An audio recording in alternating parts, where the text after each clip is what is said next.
a dar inicio a esta presentación, a esta conferencia. Primeramente, quiero darles la bienvenida y agradecerles a los maestros de la capacitación de comunicación que nos cedieron el espacio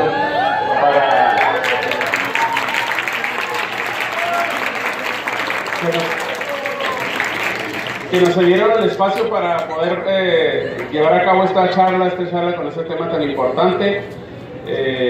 Y queremos también darle las gracias a todos los que hicieron posible esto, la coordinación de comunicación.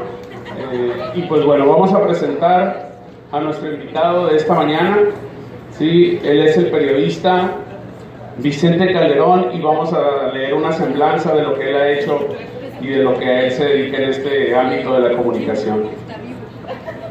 Con más de 30 años en la práctica del periodismo en ambos lados de la frontera, entre Tijuana y Estados Unidos, Vicente Calderón ha entendido, como pocos, la dinámica de una compleja región compartida entre México y el vecino país. Es considerado como un reportero todoterreno. A lo largo de su creciente carrera ha desarrollado plataformas multimedia con la mejor producción de noticias. Vicente Calderón inició en la radio en Tijuana, donde acumuló conocimiento y experiencia sumada a su trabajo en Los Ángeles, en San Diego, primero como reportero y posteriormente como editor del portal de noticias Tijuana Press.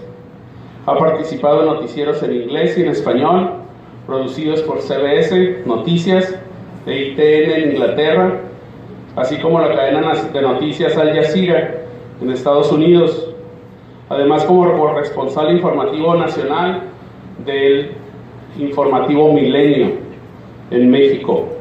Actualmente es coordinador de noticias de la revista Newsweek en español en Baja California.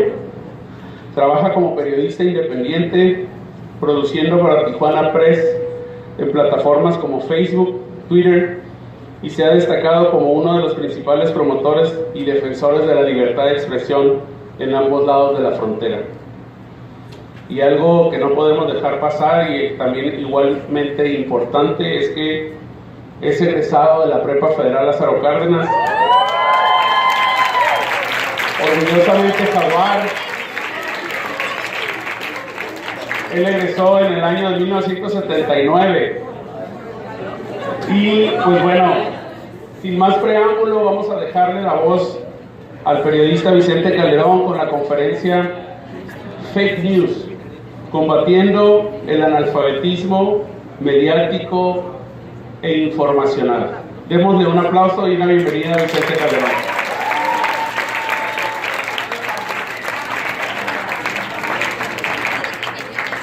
A ver, ¿me escuchan ahí?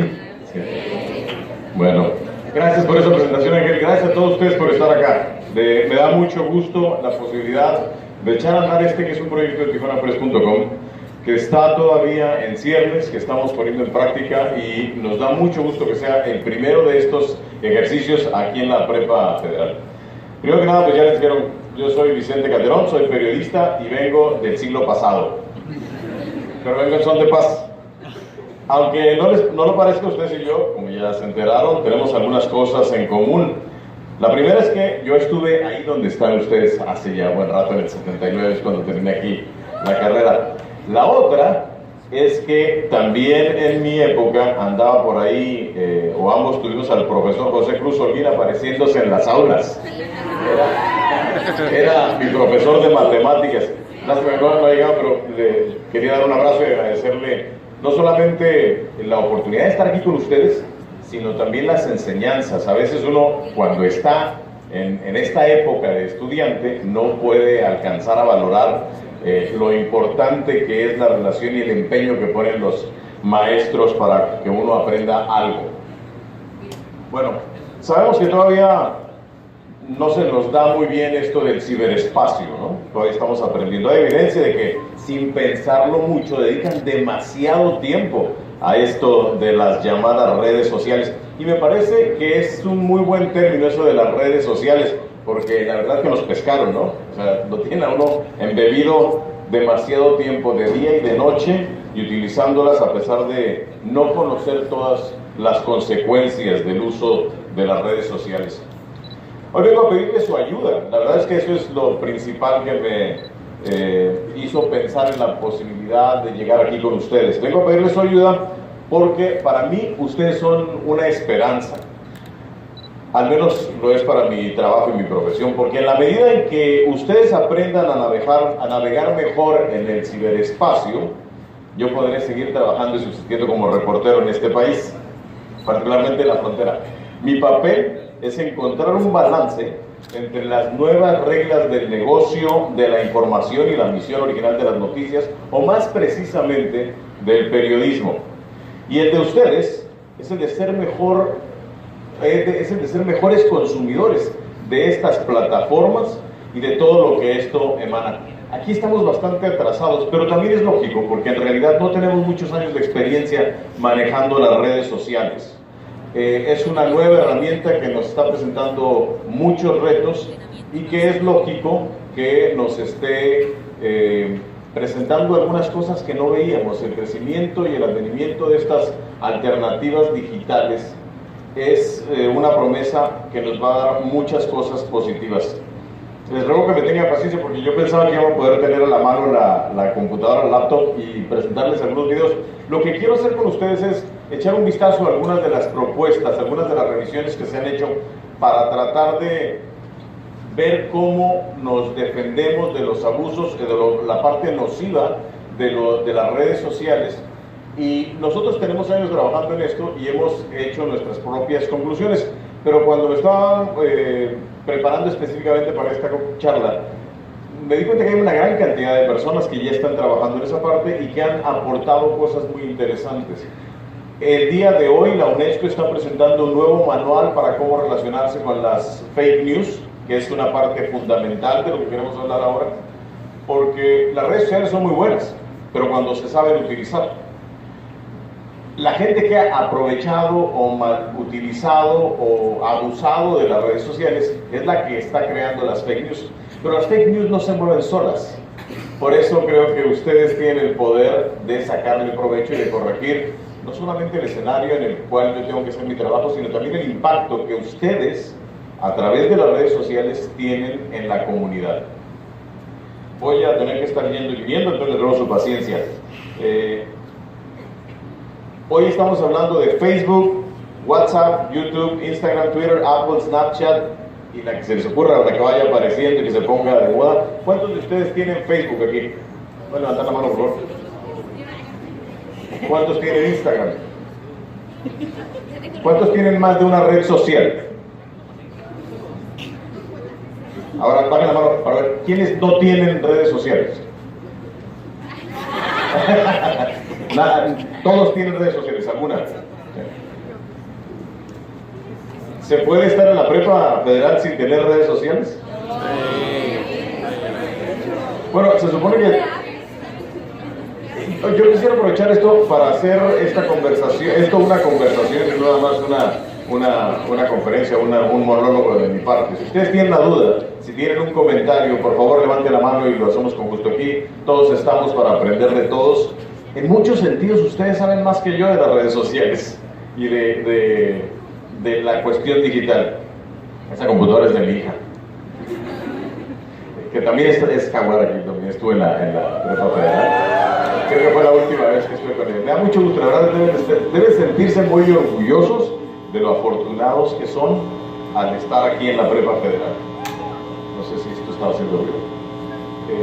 Pero bueno, vamos a empezar por mostrarles uno de los primeros y más sencillos videos que me encontré con las recomendaciones de cómo protegerse de las redes sociales, de la importancia que tienen las redes sociales hoy. Es un video muy pequeñito de Huffington Post, un medio precisamente que surge como resultado de la evolución de los medios de comunicación, de la tecnología digital.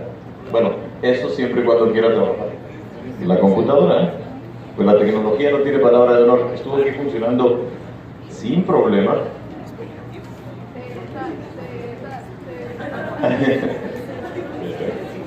Vamos a ver. Así es que se va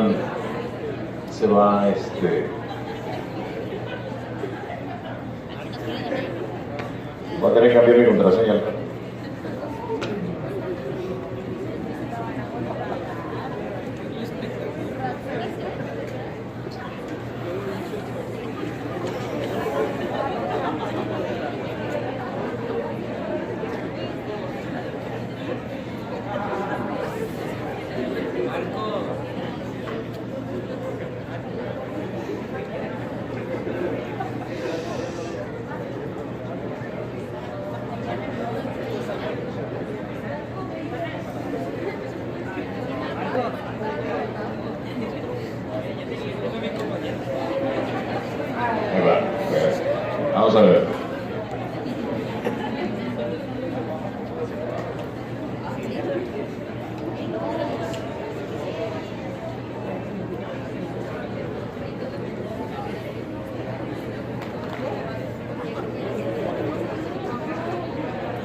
estaba funcionando perfectamente bien hasta que teníamos que utilizarlo, ¿no? Eso nos pasa frecuentemente.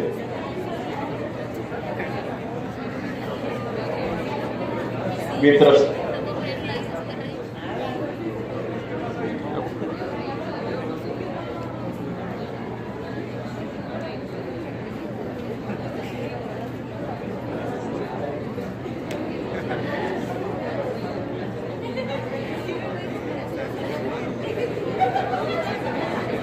Y está. Vamos a ver.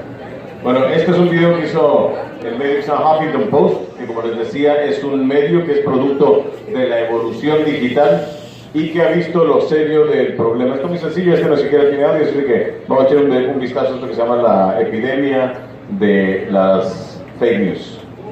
A ver si...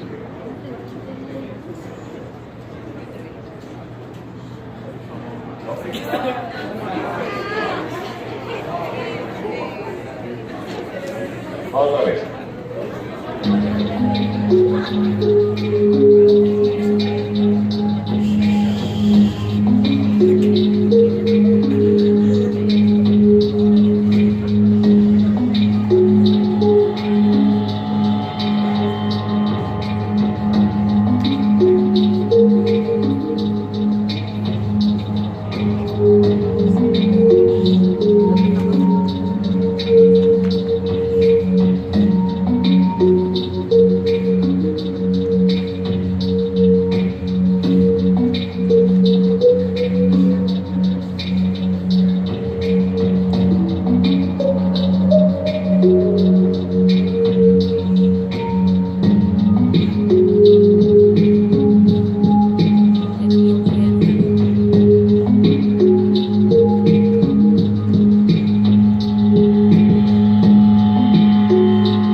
Esas son las recomendaciones que nos hace HuffPost o el Huffington Post para enfrentar las noticias falsas o las fake news.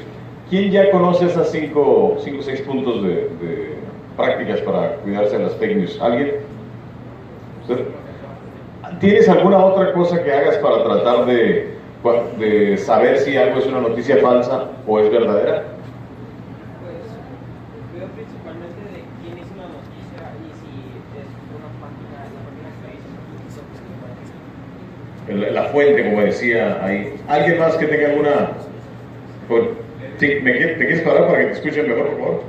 Sí, se trata de una conversación aquí. Mira el texto y así si muy sensacionalista, pues ya dices, ay, estoy sospechando que esto es muy sospechoso. Yo creo que eso es muy, muy importante, porque las fake news o las noticias falsas no nada más apelan a nuestro conocimiento, sino también a nuestras emociones. Lo de la sospecha es una especie de corazonada, ¿no? O sea, algo que no te acaba de hacer clic mentalmente, que no te convence, que tenga como un hueco mental ahí, o un ruido. ¿Alguien más quiere decir cómo? ¿Qué tanto saben de las fake news ustedes?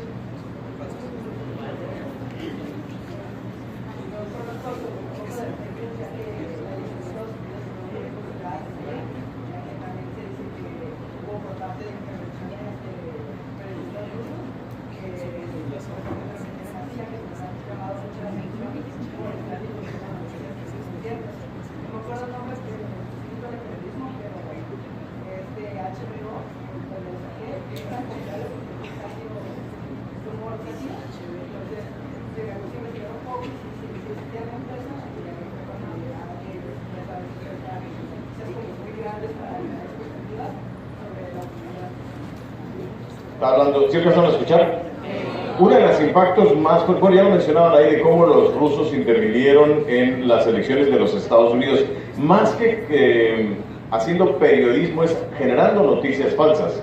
Porque una de las cosas que vamos a ver es cómo esto de las fake news tiene que ver con la reacción de lo que estamos leyendo, pero también lo que estamos percibiendo a nivel emocional y lo que estamos percibiendo con relación a los otros.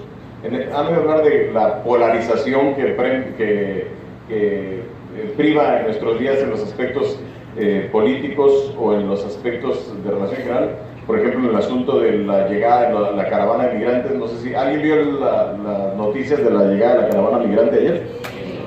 ¿Vieron la respuesta de la gente allá en playas de Tijuana?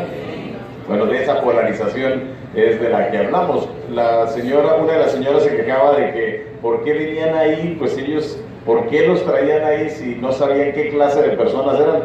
Pues yo supongo que los migrantes, los hondureños también le hubieran podido decir a la señora, no sé qué clase de personas sean las que iban a renegar, ¿no?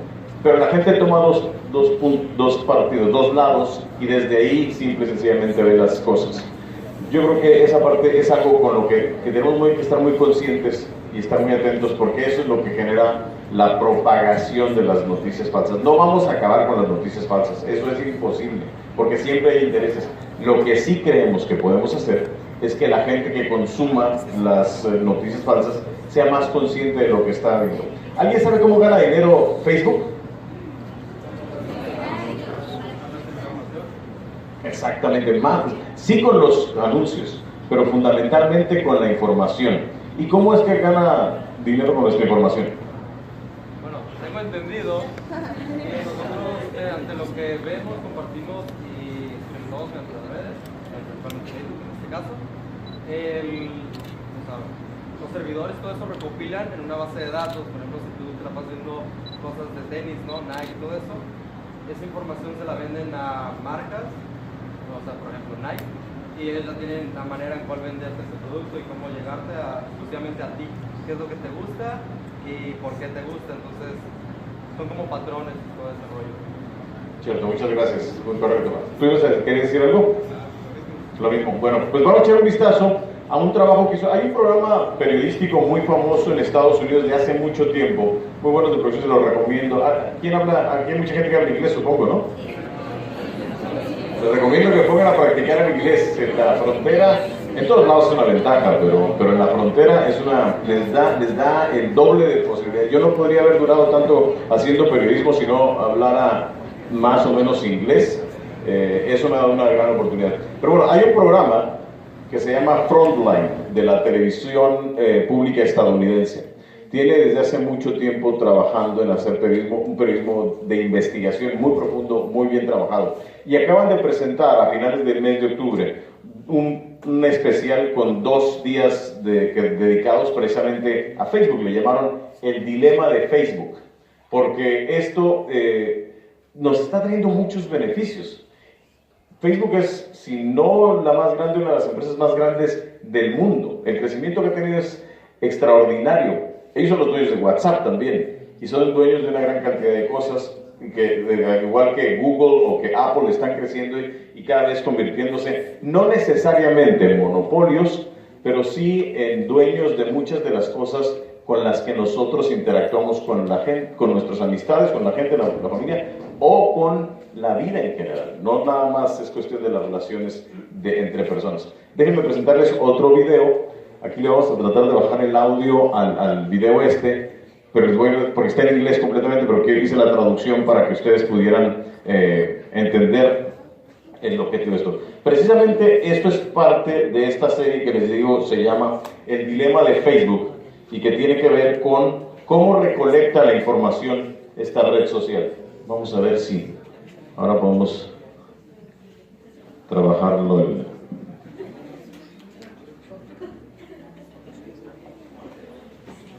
Porque no veo.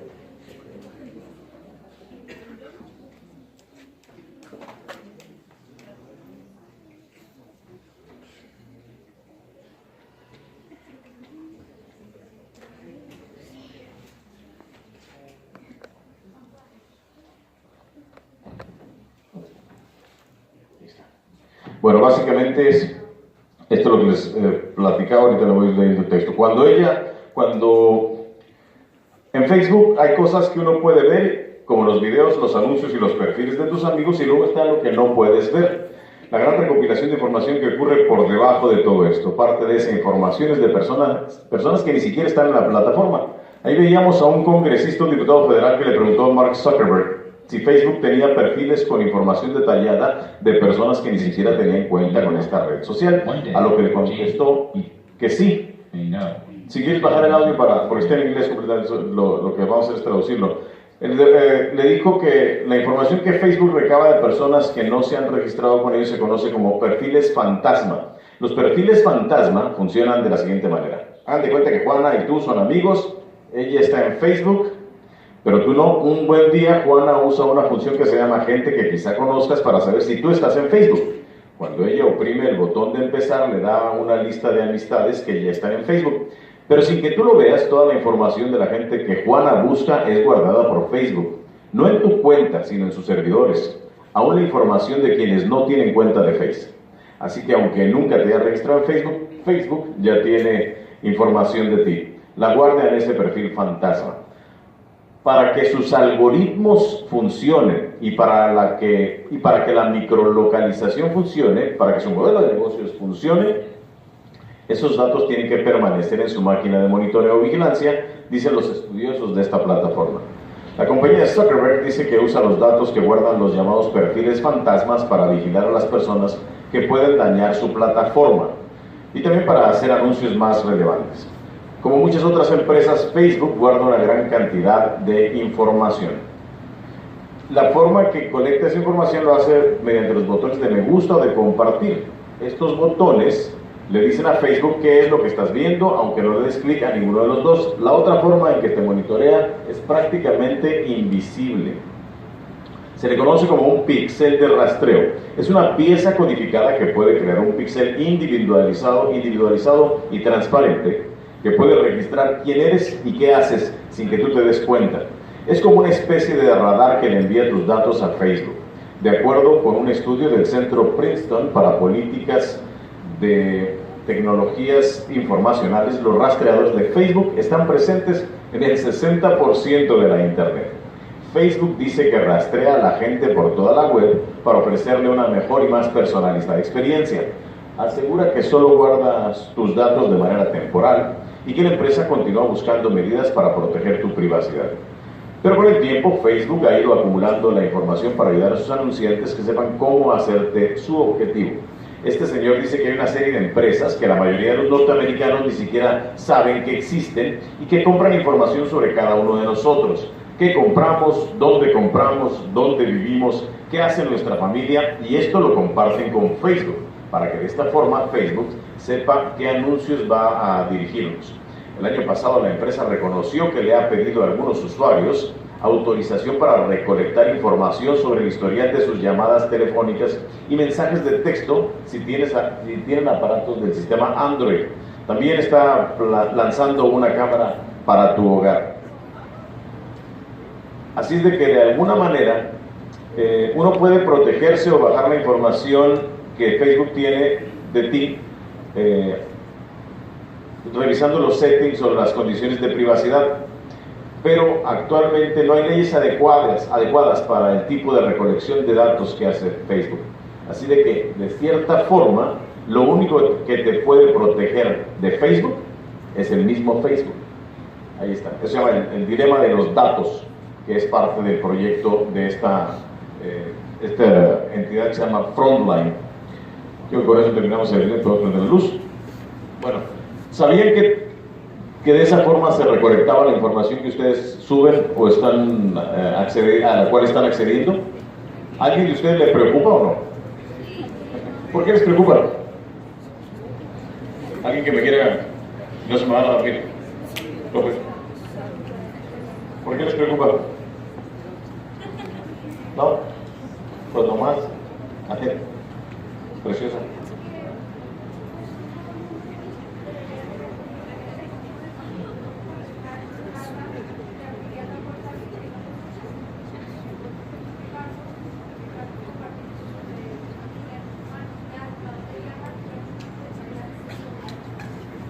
que dice es que es como abrirle la puerta a alguien que no conoces. Estás poniendo, haciendo vulnerable o al poner fotografías de gente de tu familia y no sabes qué uso le van a dar. ¿Alguien piensa en esto cuando está en la red? Es que es tan práctico y es tan útil que lo hacemos de manera natural, casi automática, y ahí está el problema. No es, porque además, pues sí, supongo que a Facebook le interesa que estemos contentos o que tengamos una buena experiencia, pero ¿ustedes creen que lo hacen por buena gente? No, por eso han crecido tanto. Y otra vez, no, yo no digo que sean malos, yo creo que en general es una gran herramienta el Facebook. A mí como reportero, y me da mucho gusto saber que son de la capacitación de comunicación, porque eventualmente les va a servir, si es que quieren dedicarse a esto. A mí como reportero me funciona mucho para localizar gente, para conocer gente que puede ser fuente de información, para conocer expertos, para saber qué dice la gente. Por ejemplo, también para ver qué dicen otros medios. Ahora que hablábamos de la caravana, desde antes de que llegaran aquí, estaba viendo las notas que compartían los compañeros, y hay algunos medios de comunicación o blogueros o facebookeros que prácticamente estuvieron compartiendo solamente notas de lo peligroso, de lo negativo, de lo malo de que llegara esta caravana. Entonces, la llegada de ellos aquí, la respuesta de la gente, pues no me sorprendía mucho, porque ya había un sector que estaba manifestando a través de las redes sociales su opinión acerca del arribo de la caravana de migrantes. Déjenme seguir con lo que les tenía preparado, porque en esta parte de ya sabemos qué tan bueno o qué tan malo puede ser Facebook. Ha estado en las noticias no solamente por la cuestión que mencionaba hace rato el compañero en cuanto a la influencia, el uso por parte de gente en Rusia para interferir con la elección. Ya que estamos en eso, les voy a platicar un reportaje de una agencia alemana que está aquí en México acerca de cómo operaron esa intervención, y les voy a decir algo que me imagino que les va a sorprender, porque a mí me sorprendió. Yo no sabía qué era lo que estaban, que esos problemas que vieron ahí, que vieron en Estados Unidos, también aparecen en México. A ver si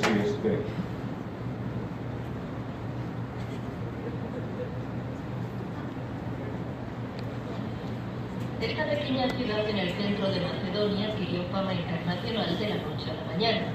En Veles viven unos 50.000 habitantes. Desde aquí, presuntamente, se influyó en la campaña electoral estadounidense a favor de Donald Trump mediante noticias falsas publicadas en Internet. Veles no parece un segundo Silicon Valley con transferencia de datos a alta velocidad. Tampoco parece plausible un complot de hackers con motivaciones políticas. Más bien parece que un grupo de jóvenes con conocimientos informáticos descubrieron en la campaña electoral una fuente de ingresos y la explotaron publicando historias ficticias con éxito. La idea surgió buscando formas de ganar dinero rápido, obteniendo clics en nuestra página web. Nos dimos cuenta de que Donald Trump tenía muchos seguidores. Asegura uno de estos jóvenes que prefiere mantener el anonimato. Al principio teníamos 15.000 miembros, el 100% eran estadounidenses. Al final eran casi 180.000 usuarios y 200 personas trabajando para las páginas. Según los expertos del portal de investigación Mimikama, esta no es una historia inusual. Lo que se hizo en Veles tenía poco que ver con un intento de influir en la política. En el caso de las noticias falsas, lo que importa es el tráfico. La gente entra a las páginas atraída por ciertos temas, con un clic se activa la publicidad y con la publicidad se gana dinero. Ganar mucho dinero con noticias falsas, un modelo que funcionó en Veles durante la campaña electoral estadounidense. No quiero hablar de mis ingresos personales, pero en promedio se llegaba a unos 5.000 euros al día. Más complejos y opacos son los llamados social bots, programas informáticos automatizados que imitan el comportamiento humano en Internet y se convierten en multiplicadores de opinión. Su influencia es más bien indirecta. Los bots distorsionan las tendencias y conducen a una polarización en las discusiones. Las voces más moderadas serán relegadas. Las consecuencias que eso tiene para la sociedad es una pregunta abierta. En otras palabras, lo que sucedió en Macedonia no es una excepción, sino un ejemplo de lo que en Internet se puede ganar, publicar y manipular.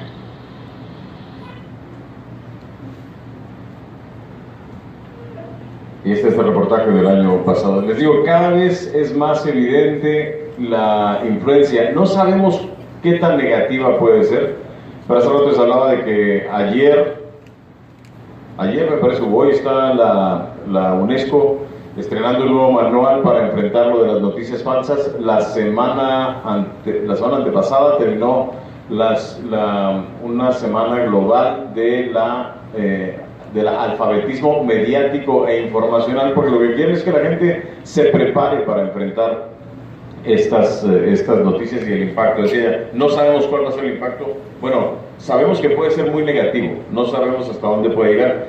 Lo que vieron que se hacía en Macedonia también se hace en México. Hay un reportaje de BuzzFeed que encontró a un tipo que le llaman el rey de las noticias falsas en México, que hace exactamente lo mismo, y lo hicieron para esta elección. Entonces muchos de los memes, particularmente trabajaban haciendo memes.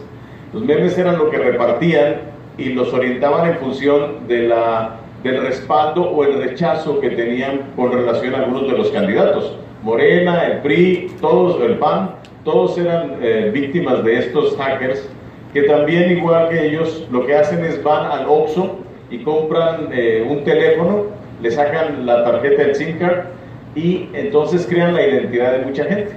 Y en cuestión de horas pueden hacer que una noticia sea trending topic.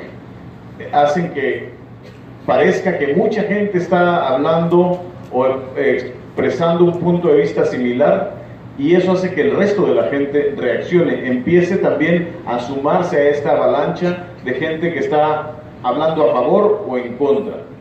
Aquí también lo interesante es que funciona en mucho, no solamente con la cuestión intelectual, sino con la cuestión emocional. Las cosas que nosotros ya más o menos sabemos, es las cosas que nosotros vamos a seguir apoyando. Y esa es la parte donde ustedes tienen un papel muy, muy importante como jóvenes y como consumidores. Porque, como decía el primer listado, una de las cosas que hay que hacer es pensar mucho antes de dar el retweet o el repostear o el clic, el compartir. A veces te molesta algo y reaccionas inmediatamente, y esa es la reacción, y eso es lo que están esperando ellos cuando hacen este tipo de memes. Déjenme pasar a la otra parte. Yo creo que hay que seguir insistiendo en que no significa que las cuestiones digitales o estos avances tecnológicos sean negativos. La revolución digital ha traído muchas cosas buenas. Yo les puedo decir con mucho orgullo que nosotros, gracias a esta revolución digital, creamos el primer medio noticioso nativo de Internet de esta frontera cuando empezamos Tijuana Press, y cuando nadie se animaba a apostarle o a invertirle a las noticias en línea aquí en Tijuana.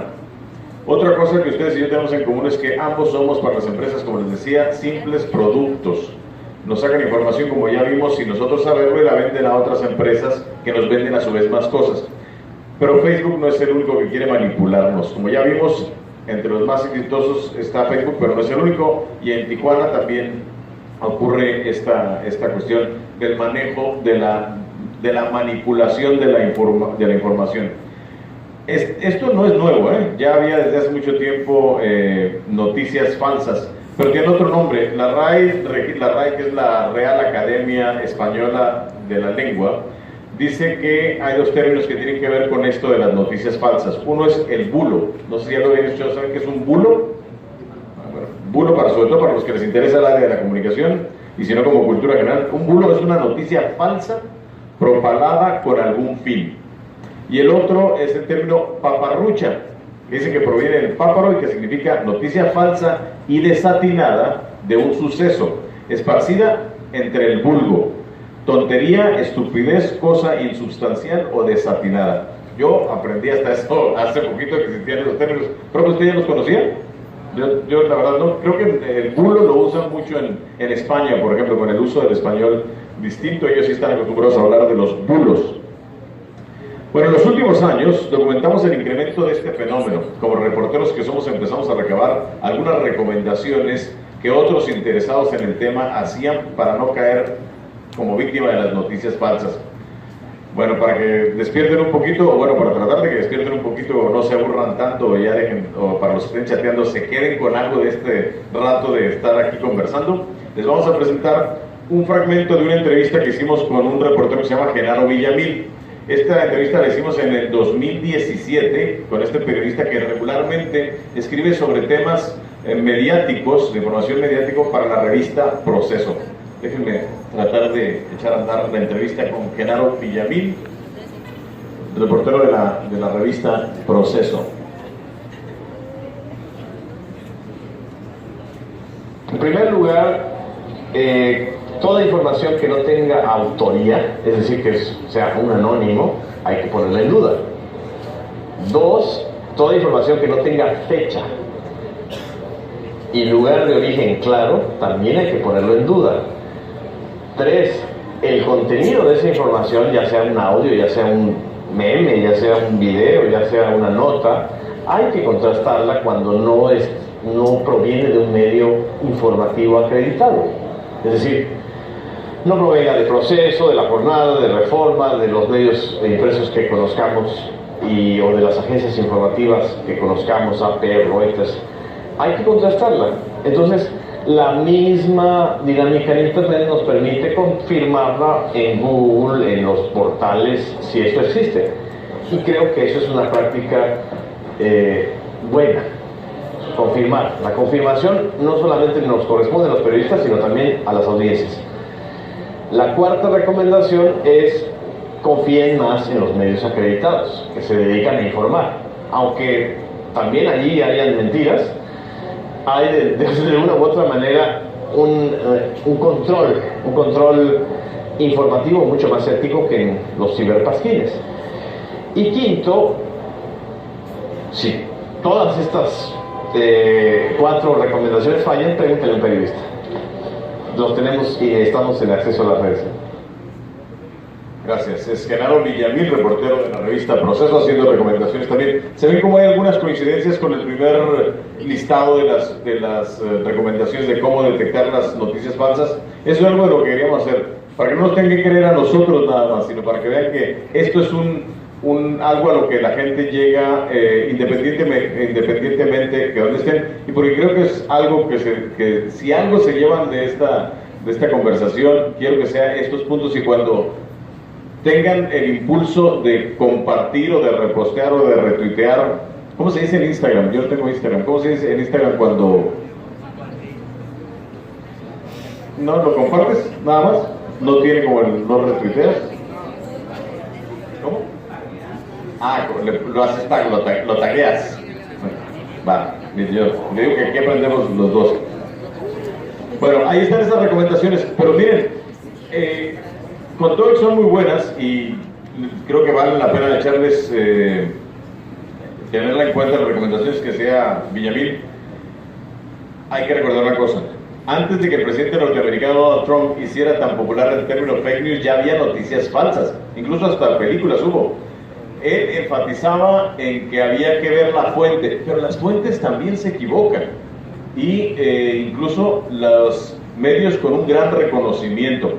A mediados de los 90s, un reportero que se llama Stephen Glass parecía tener una carrera muy promisoria, pero sus editores descubrieron que mucho de lo que estaba publicando simplemente no era verdad. Un artículo de la revista Vanity Fair, publicado en 1998, fue la base de una película que se llamó Shattered Glass, cuyo título se tradujo al español como El precio de la verdad. Como creo que ustedes estaban viendo Toy Story o algo así en esas épocas, les voy a recordar un poquito de esta película para ver de qué se trata.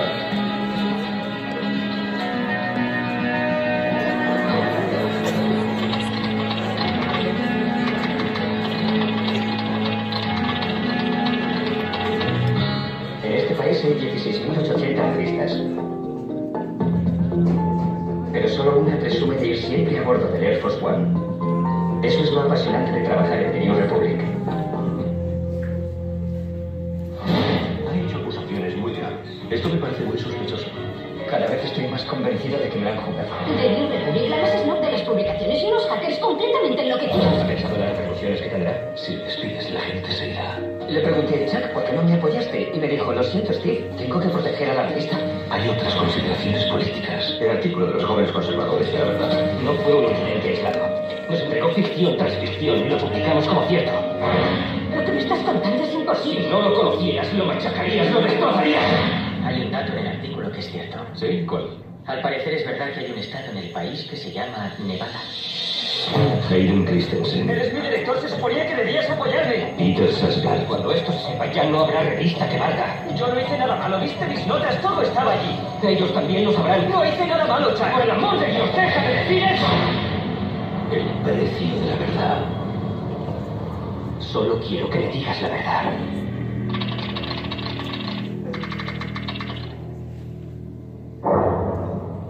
Gracias.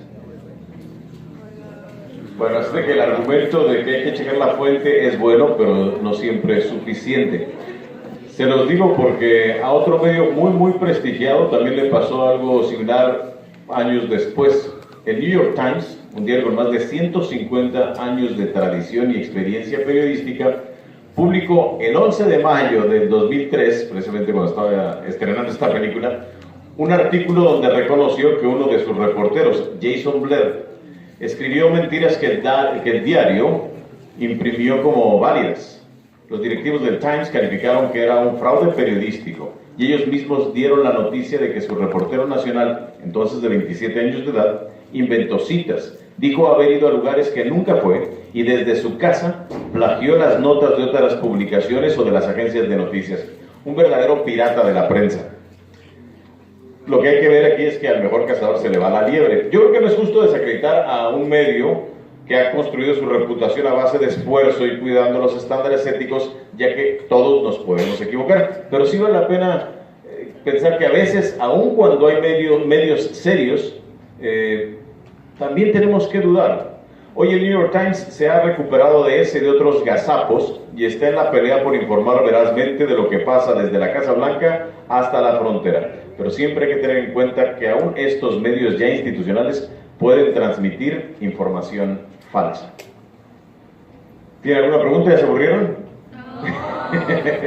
Bueno, miren, hay una consultora norteamericana que vaticinó el año pasado, en octubre del 2017, que para el 2022 la mitad de la información que vamos a consumir es información falsa. La mitad. Por eso les digo, hay cosas que voy a estar repitiendo, ya no les queda mucho tiempo de estar hablando, pero hay cosas que voy a seguir repitiendo, y una de ellas es, no vamos a acabar con las noticias falsas, no vamos a acabar con la mala información o con los reporteros flojos o mañosos, porque los hay, y algunos ya los conocemos, y algunos es probable que hasta ustedes ya conozcan a algunos de ellos. Pero lo que podemos hacer para protegernos ante eso es ser mejores consumidores, es ser más inteligentes en cómo leemos la prensa o los medios de comunicación. Los medios de comunicación no se van a acabar. Han vaticinado también el fin de la televisión, pero lo mismo dijeron cuando apareció la televisión de la radio. Y también dijeron que cuando apareció la radio se iban a acabar los periódicos. Eso es asunto muy viejo y es normal. La gente adora la novedad, pero no siempre dura mucho, y a veces también, que es lo que yo creo que va a pasar con las redes sociales, las cosas se adaptan, las tecnologías se adaptan. ¿Alguien se acuerda? No, yo creo que ustedes no, pero antes había una red que se llamaba MySpace. Ah, no, sí, todavía les tocó, ¿verdad? MySpace. No duró nada. ¿Cuántas otras se han muerto? Ajá. Y así una gran cantidad de actividades han estado desapareciendo porque la tecnología nos trae cosas más positivas. El asunto, igual que siempre, es qué uso le damos. ¿Ustedes creen que la tecnología hace su vida más fácil o más complicada? ¿Alguien? A ver. ¿Antes? ¿50-50? ¿Qué es lo bueno que alguien que me quiere decir que han logrado gracias a la tecnología? ¿Que los papás lo estén vigilando todo el tiempo? En cualquiera.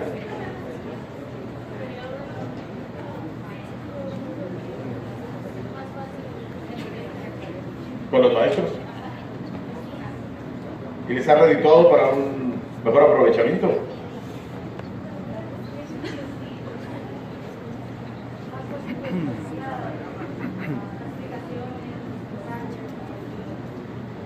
Dice que la tecnología ha facilitado la relación con los maestros. A ver.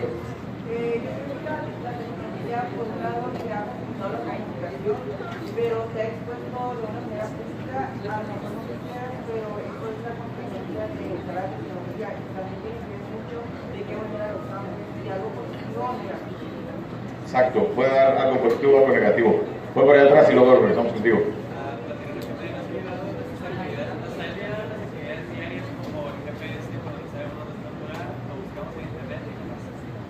¿Ustedes van a algún lado pidiendo indicaciones o le ponen el GPS?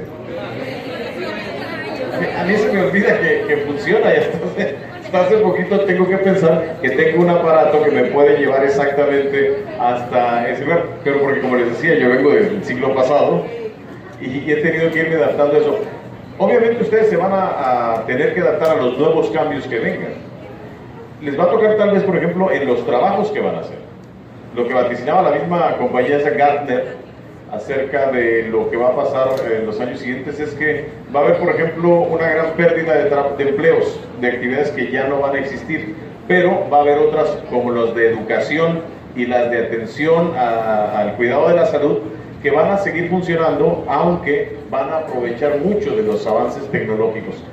Tal vez la disrupción, como le llaman ahora, de la vida diaria que trae la tecnología va a ser más dura para ustedes, o tal vez para la gente como yo, que vivíamos de un modelo de negocio de la prensa que está totalmente alterado. Es el mismo cambio que ustedes van a ver. Yo realmente no sufro, bueno, sí sufro, pero me aguanto y sigo aferrado a seguir haciendo periodismo, porque creo que el periodismo tiene un valor muy importante, particularmente con los avances que hemos logrado en México. Tenemos un país más democrático, aunque tiene muchos problemas todavía. Cuando yo empecé a leer noticias, los medios estaban realmente muy controlados, muy manipulados. Hoy lo que ustedes pueden leer no era lo que podíamos leer nosotros. ¿Por qué? Porque no necesariamente le convenía o le interesaba al Estado, a los gobiernos, que se diera esa información. Y la gran ventaja de la tecnología es que permite la democratización de la información, pero si uno no está atento, les permite también la manipulación, porque así como nosotros como ciudadanos utilizamos estos medios para mandar la información a otros, las empresas o los malos, por así decirlo, como dice una amiga mía, ya sea de intereses económicos, intereses políticos, la delincuencia organizada, también utiliza estos medios para mandar su mensaje y para aprovecharse de uno. Déjenme pasar a otra parte rápidamente. ¿Haría otro comentario? Porque alguien mencionó acerca de este sitio que de manera satírica hacía las noticias. Hoy mucha gente, no sé si les pasa a ustedes, ¿ustedes ven noticias regularmente? Levanten la mano que ven noticias regularmente. Qué bueno que son honestos, qué bueno que son honestos. Cada vez hay menos gente viendo noticias. ¿Dónde ven noticias? ¿En YouTube?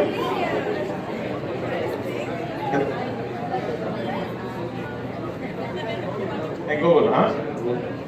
La gente ya no ve noticias donde lo hacía antes. Los medios tradicionales han bajado terriblemente los niveles de audiencia, o sea, pero han migrado.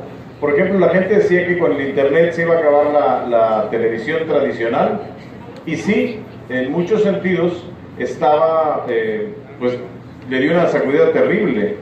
Hoy la gente ve más Netflix, pero sigue viendo, pero muy curiosamente, muchos de los contenidos de Netflix vienen de la televisión tradicional o de la televisión de paga. Igual, acuérdense que cuando apareció el cable, la gente pensaba que ya no íbamos a tener, que ya nadie iba a ver, que todo iba a ser por cable, ¿no?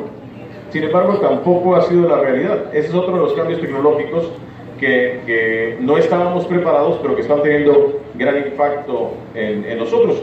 Hoy Netflix ya no solamente se dedica a transmitir programas de televisión o películas, sino que ahora lo que está haciendo también es ser un gran productor. Está compitiendo con las empresas productoras. ¿Qué significa eso para gente como ustedes? Que podrán tener la posibilidad de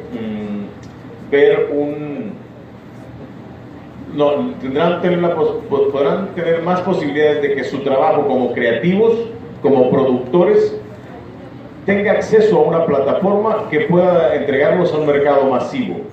Antes, todavía hoy, para llegar a convencer a un estudio de producción cinematográfica como Sony, como los Weinstein o estas otras empresas tan grandes, que son los que ponían el gran presupuesto para hacer las grandes producciones, era muy difícil llegar a ellos. Solamente unos cuantos, con mucha carrera, después de muchos años, pueden hacerlo. Hoy la gente puede escribirse un guión, conseguirse hasta con un iPhone y grabar una película de buen nivel y que va a tener acceso a esta red de distribución enorme.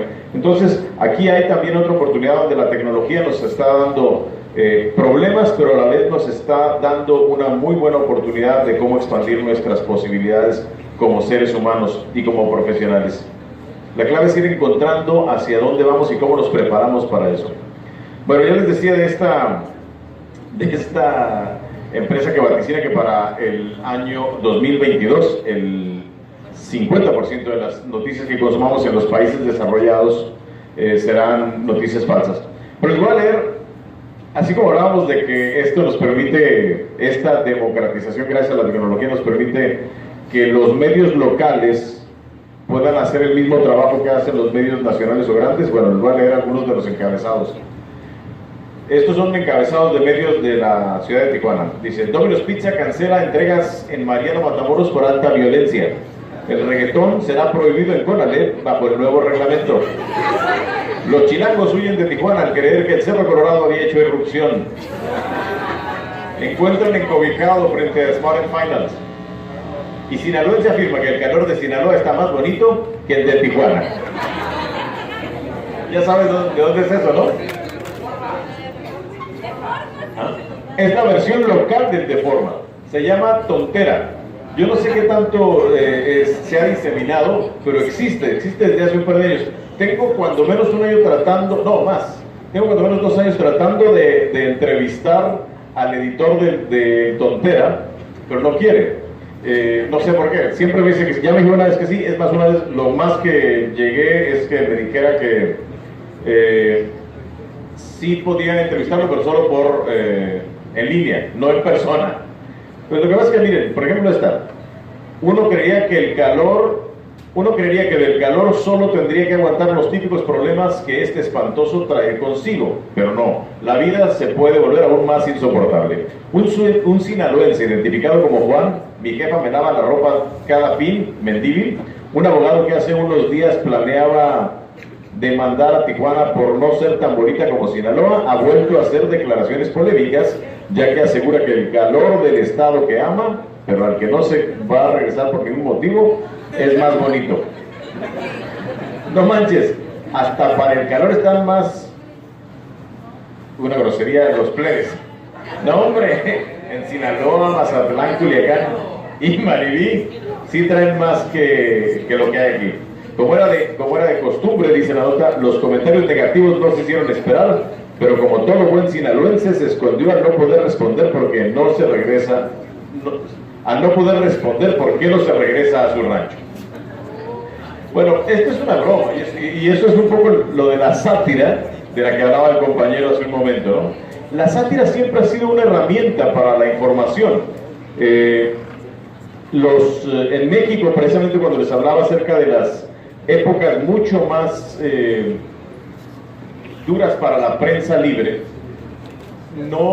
era muy probable que la única oportunidad para que la gente expresara sus puntos de vista contra los políticos fueran a través del teatro, de las carpas anteriormente, que son los antecesores del teatro en México, de teatro de revistas, pero con otro tono, y de este tipo de sátiras acerca de la política mexicana. En aquel entonces me acuerdo mucho que cuando en la época de Carlos Salinas, parodiando al Canal de las Estrellas, se referían al Moloya de Juárez o a Altiplano como el Penal de las Estrellas, y había una obra que escribió un columnista muy famoso de Reforma que ya falleció, pero la sátira es una herramienta válida. El problema es que también ahí, si no se controla o si no se distingue, se puede distribuir el odio, se puede repetir este discurso negativo, discriminatorio y prejuicioso contra la gente. Así que aunque parezca una cuestión de chiste, y que lo es, que pretende ser una burla, pero no ser agresiva ni engañar a la gente, hay que tener cuidado. Un compañero, bueno, los de Tontera no sé dónde sean, pero tienen pleito con los sinaloenses. ¿Aquí hay sinaloenses? Mi mamá yo soy de aquí, bueno, pero mi mamá es de Sinaloa. Entonces, aquí hay sinaloenses por nacimiento y sinaloenses por herencia, ¿no? Son un grupo muy importante. Pero bueno, yo creo que el amigo tiene problema con los sinaloenses, aunque también agarra de bajada a los de Tecate, a los chilangos, incluso a los tijuanos. Sí, bueno, pero a veces le da más duro a algunos grupos, ¿no? El problema, como les digo, ellos no pretenden engañar a nadie, pero hay que tener cuidado porque también se puede alimentar, si uno no se da cuenta, este discurso negativo, este discurso de odio, y que abona mucho a la polarización que estamos viviendo. La sátira es, como les digo, desde hace mucho una posibilidad muy, muy socorrida de las noticias. Pero así como se pueden esparcir estos rumores que parecieran inofensivos, lo que puede ser muy divertido, están también casos como lo que ocurrió en Myanmar. La ONU acaba de decir que Facebook tuvo un papel muy importante por no haber controlado la forma en que se utilizó Facebook para incitar a la violencia contra una minoría musulmana de rohingyas. Se llaman rohingyas, es un grupo étnico dentro de la población de Myanmar, pero la mayoría son budistas ahí. Entonces se ha esparcido la inconformidad con ellos, así como la reacción que tuvieron o que ha tenido Donald Trump contra los migrantes se empezó a intensificar, y empezaron a aparecer los casos donde, por ejemplo, había una versión de un musulmán que violaba a una mujer que provocó unos disturbios y la muerte de varias personas. Lo triste es que eso también está pasando en México. En Puebla, el mes pasado, hubo un caso terrible porque por WhatsApp y por Facebook también empezaron a circular rumores acerca de unos robachicos que se llevaban a los niños para sacarles los órganos. Llegaron dos personas que ya habían estado en ese pueblo, pero que se habían mudado, o que tenían algo de tiempo de haberse mudado. Ellos eran de Veracruz, pero se mudaron del pueblo de Acatlán, que se llama el pueblo en Puebla. Y la gente empezó a decir que los dos eran un hombre como de 50 años y un muchacho como de 32. Y la gente empezó a decir que esos eran los robachicos. Y habían estado distribuyendo una fotografía que no tenía nada que ver ahí, de los cuerpos de unos niños con una abertura en el abdomen. Entonces era la prueba de cómo se robaban a los niños para sacarles los órganos. A estas dos personas los detuvo la policía, pero después la versión es que la policía estaba arreglándose con ellos para dejarlos en libertad. Entonces afuera de la delegación policíaca se reunió un grupo de gente que fue creciendo, empezaron a transmitir por Facebook que los querían dejar ir, y también por mensajes de WhatsApp. Se juntó más gente, empezaron a hacer una colecta. Bueno, primero se los quitaron a la policía, empezaron a hacer una colecta para comprar gasolina porque los iban a quemar, y eventualmente lo hicieron y transmitieron este linchamiento en Facebook Live. Así de negativo y de terrible pueden ser las consecuencias de la desinformación. Por eso es importante que tengamos cada vez más cuidado en qué tipo de cosas reposteamos o compartimos. Nadie quiere ver que alguien se roba a un niño. Nadie quiere ser cómplice al ignorar la versión de que alguien está diciendo que alguien cometió un delito contra alguien más. Pero ese impulso que sentimos por solidaridad, puede ser por solidaridad, tiene que detenerse un momento y pensar qué tan cierto es y qué evidencias hay para creer que eso realmente está pasando. Porque puede ser una buena intención la que distribuyó la información de manera original, o puede ser también alguien que tiene un interés por desestabilizar o de ocasionar problemas. Estamos por entrar a un proceso electoral el próximo año aquí en Baja California. Lo que vivimos hasta antes de llegar al 1 de julio, lo vamos a volver a vivir. Y el papel que van a jugar las redes sociales sigue siendo muy, muy importante. No quiero aburrirlos mucho, déjenme ponerles uno más, y creo que será el último de los series de recomendaciones para lo de cómo detectar estas noticias falsas, porque creo que aportan otras cosas. En cuanto me quiera llegar una computadora, y no tengo aquí asistente para que me ayude. A ver si despertamos a alguien. No, este ya no es. No, pero déjame ponerle.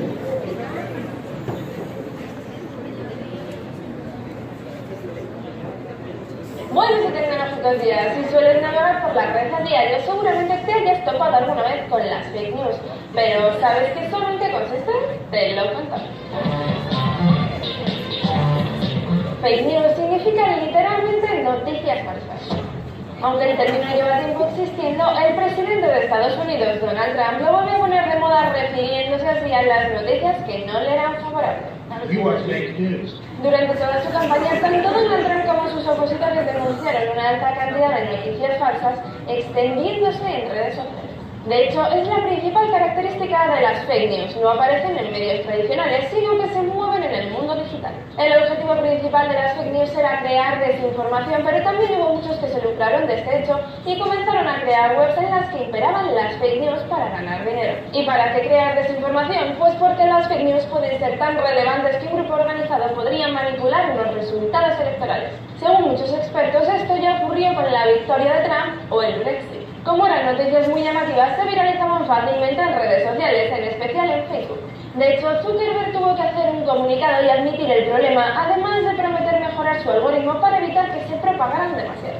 De hecho, las fake news han tomado tal relevancia en el panorama internacional que el diccionario Oxford decidió que fuera la palabra del año 2017 entre las más de 4.500 millones que informan. Concretamente en España, el Partido Popular ha intentado luchar contra las fake news a través de una propuesta para eliminar el anonimato de las redes.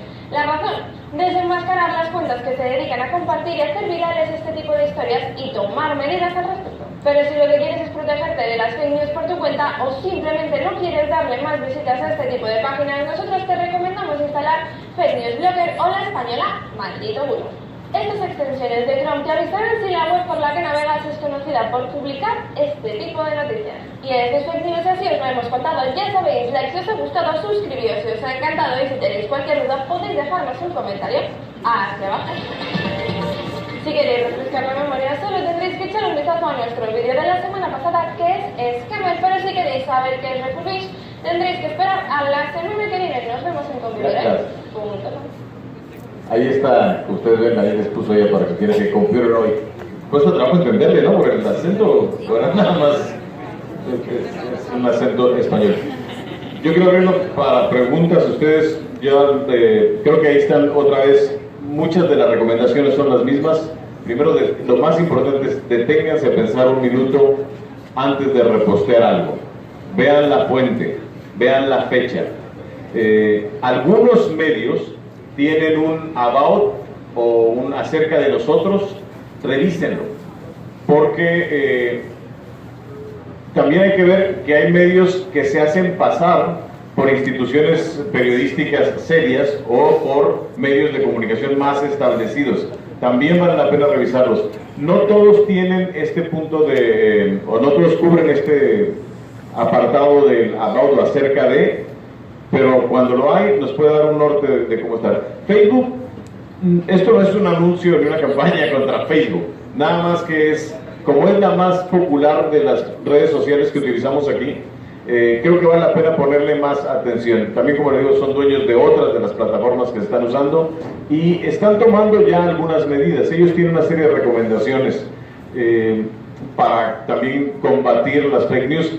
Muchos de los mensajes que recibimos vienen de robots o de bots, como les dicen popularmente. Twitter y Facebook están dados a la tarea de limpiar y disminuir precisamente el número de bots que están diseminando información negativa. Siempre hay que tener mucho cuidado con la parte de la censura. El asunto es cómo creamos este balance justo entre controlar la información que uno publica y no caer en la censura. Hay que tener mucho cuidado porque aquí en México hemos aprendido que cuando tenemos que caer entre el libertinaje y la censura, es más dañino caer en la censura, porque después se van oprimiendo o suprimiendo los pensamientos alternativos y nos van a imponer una forma de pensar, ya sea política, ya sea religiosa, como el caso de Myanmar, o de algún otro tipo. Por eso es muy importante estar muy atentos. Y otra vez, la mejor defensa contra las fake news son ustedes. Nadie más que ustedes como consumidores nos va a ayudar a que esto no tenga el resultado negativo que esperan los que se dedican a producir noticias falsas. Vamos a ver un crecimiento de las noticias falsas aquí en Baja California, aquí en Tijuana para el año que entra, como resultado de la contienda. Ustedes saben ya, por experiencia propia, lo duro que puede ser que se disemine información que no sea correcta o que sea malintencionada. Y lo fácil que es que a alguien le parezca chistoso hacer una broma con el dolor ajeno, con la desgracia de terceros. Pero nosotros podemos tener un impacto en el momento en que detenemos la redistribución de ese tipo de contenidos. Y eso es lo más importante. Estas son herramientas fantásticas, les van a permitir hacer cosas que nosotros nunca, sí las imaginamos, ¿no? Pero no lo veíamos posible. Ustedes van a tener la posibilidad de expandir sus horizontes y de crear cosas más positivas. En la medida que las vayan entendiendo, es muy probable que ustedes puedan crear nuevos usos y nuevos alcances para estas tecnologías. Lo voy a dejar aquí porque creo que ya es mucho rato. Les agradezco mucho el esfuerzo por la atención y les agradezco mucho al profe que está aquí. Les doy mi agradecimiento y mi aprecio y mi orgullo por ser parte de esta preparatoria. Vamos a darle las gracias a Vicente Calderón por estas importantes recomendaciones. Para todos muy útiles, sobre todo en estos tiempos. Muchos de nosotros utilizamos estas redes y qué mejor que una persona que hace noticias, que se dedica al periodismo y que es un activo muy importante para nosotros en la comunicación y para aquellas personas que se vayan a dedicar a esto aquí en Tijuana y aquí en el estado.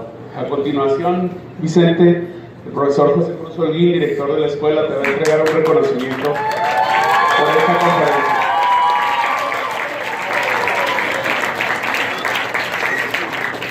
Muy buenas tardes a todos. Antes de hacerle entrega de este reconocimiento a Vicente, quiero mencionar dos cosas muy concretas. Que esta actividad da el inicio, el arranque, junto con la conferencia que vamos a tener a las 2:45, de las actividades programadas para celebrar los 45 años de la federalización de la Preparatoria Federal Lázaro Cárdenas, pero de manera muy especial, con esta conferencia sobre las noticias falsas de un periodista destacado, de un exalumno de esta escuela. También estamos celebrando el 20º aniversario de la capacitación de comunicación en esta preparatoria.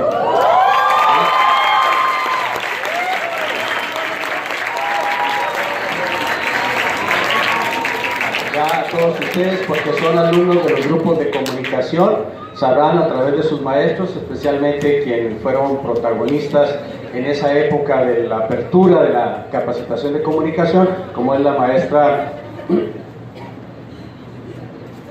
Aide Mateos.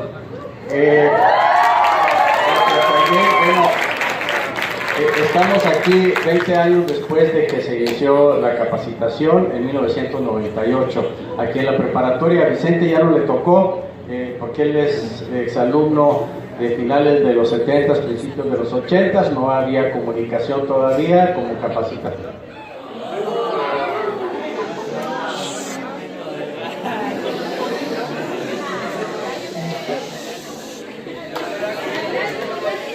¡Silencio! Es muy destacable que esta conferencia versando sobre uno de los fenómenos actuales que se derivan de la masificación de la comunicación. Yo le llamo masificación, a veces se le puede llamar democratización porque se abre a... La semana que viene nos vemos en Complutense.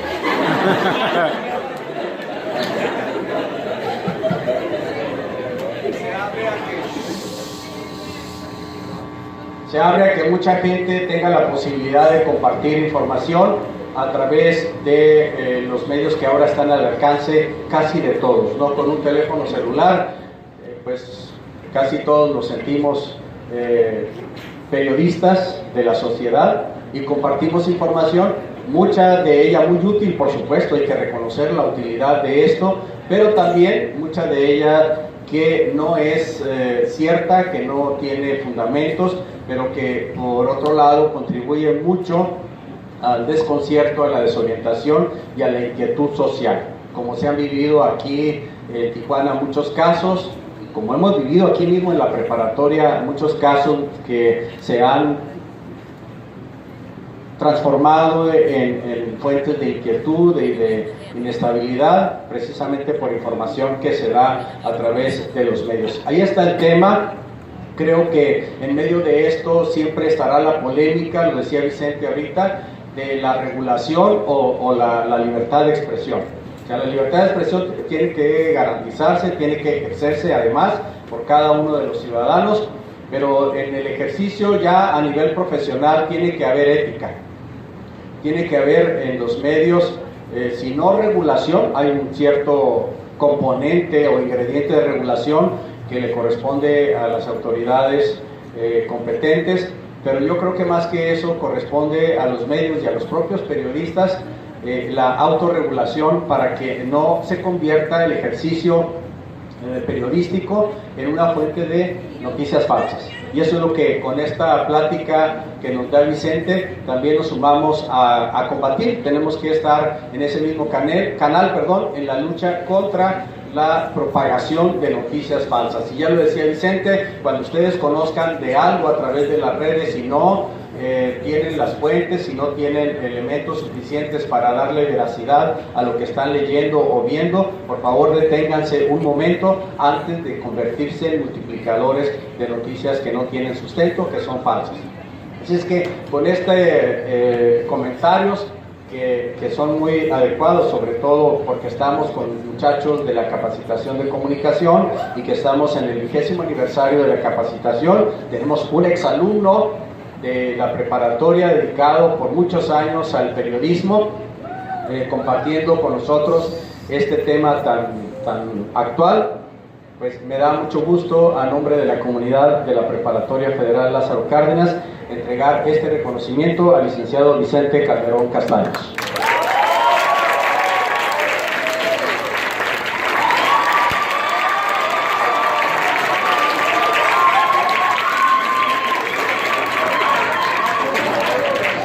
Puedo hablar de Vicente cuando fue alumno de aquí de la prepa, le di clases de matemáticas. Había después, a partir de que abrimos la capacitación, la maestra Irene y un servidor, dejé las matemáticas por mi comunicación. Así es que estamos en lo mismo. Gracias, Vicente. No, gracias, profe.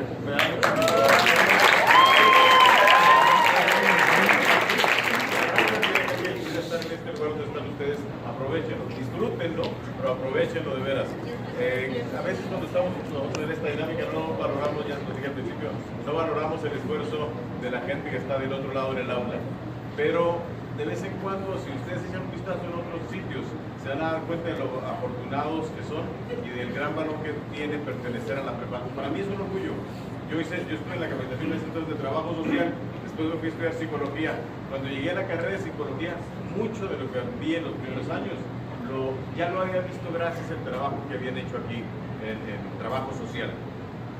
Yo creo que en el área de comunicación yo me he hecho en la práctica en términos de periodismo, pero estoy seguro que tiene muchos elementos. Lo que hablaba cada vez es más necesario el periodista honesto, el periodista decente, el periodista responsable. Hay que ser osado, atrevido, pero siempre hay que seguir siendo ético, particularmente. Qué bueno que hizo el señalamiento en este sentido. Gracias por la oportunidad. Quiero también aprovechar para comunicar, llegué un poco tarde porque fui invitado a un evento de la iniciativa Huitlaquén, por el desarrollo y la paz, o la paz y el desarrollo. Es una iniciativa de este actor norteamericano, Forrest Whitaker, que ha puesto en varias partes del mundo, entre ellos Tijuana. Se acaba de abrir un centro de esta iniciativa y me dio muchísimo gusto encontrarme a muchos exalumnos de la prepa participando dentro de esta iniciativa, tanto a los jóvenes de la primera y la segunda generación de pacificadores como también los organizadores. Y saber que hay dos instituciones académicas que ya se adhirieron a esta iniciativa, como fueron la UABC y la UTT, acabo de comprometer a nombre de esta comunidad la participación también de la Prepa Federal Lázaro Cárdenas en esta iniciativa, porque me parece que coincide al 100% con los objetivos que tenemos aquí en la prepa y vamos a trabajar también con ellos. Pronto los tendremos aquí de visita.